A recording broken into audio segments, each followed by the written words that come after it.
at Medical Detection Dogs, we rely on socialisers, as at Medical Detection Dogs we have no kennel policy.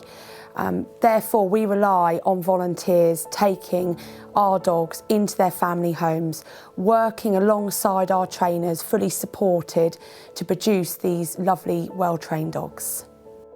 Being a socialiser is a wonderful way of being able to have a lovely family pet within your home. We're looking here at Medical Detection Dogs for short-term and long-term socialisers. We're very flexible on the type of household we're looking for. Could be a family to a single person. You could have other pets in the household. We have a range of dogs for socialising. It can be from a puppy of 8 weeks to an adult dog of up to 3 years. And this can range, depending on the suitability of the family and the family home, from a poodle, anything up to a larger dog, such as a Labrador. As a socialiser, Medical Detection Dogs fully financially supports the dogs. They cover vets' fees, food, insurance. What we ask from you is your time and commitment in caring and looking after our dogs. The benefits of socialising are quite varied, really. In some ways it's great because we get to have a puppy or a dog for a period of time, and we get to train that dog and live with that dog and have the experience of being with that dog. But also we get the opportunity to give something great back to the charity, and to know that the dog that we are involved with will potentially go on and save someone's life. I get loads of support from the centre. If ever I need anything for the dog, including food or wormers or flea treatments or whatever, I just make a call or I pop into the centre, and it's all catered for me. If I go on holiday, there's never a problem getting holiday cover for the dog, so I don't have a burden financially or logistically in terms of how I care for the dog. I got into socialising because I was, in the early days, a house husband with a very young child on my hands, and I could only face going to so many coffee mornings with all the other mums.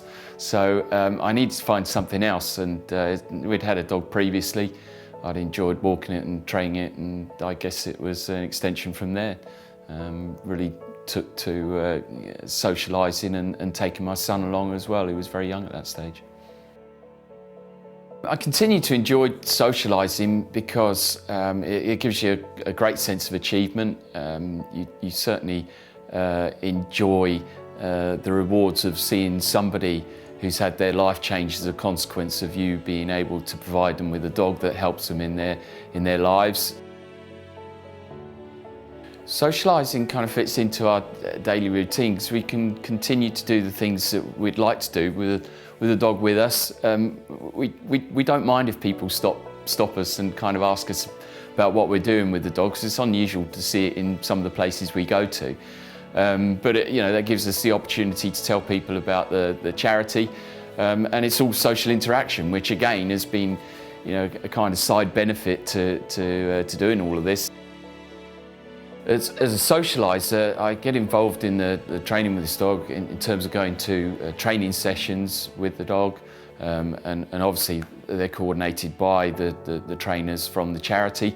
We also need to take this dog out into public places to expose it to all sorts of conditions, because this dog is going to be a working assistance dog, and the last thing we need to find out is that the dog has suddenly become fazed by something that it experiences when it's left us. So all of those are very important, and that just takes a little bit of time and commitment from me with the dog. Challenges with socialising have, I guess, always been the same. You have to resign yourself to the fact that you are going to be looking after a dog for a period of time, and that is going to be finite. The dog will be leaving you to go to somewhere, even if it doesn't make the grade. So I guess that continues to be a challenge. You just have to realise that the dog's going on to something greater than you would ever achieve by having it as a domesticated pet. So I've got type 1 diabetes, and it's quite a brittle form, so I don't have any awareness to when my blood glucose level drops. So when it drops dangerously low, I'll either have seizures or I will become unconscious. So having magic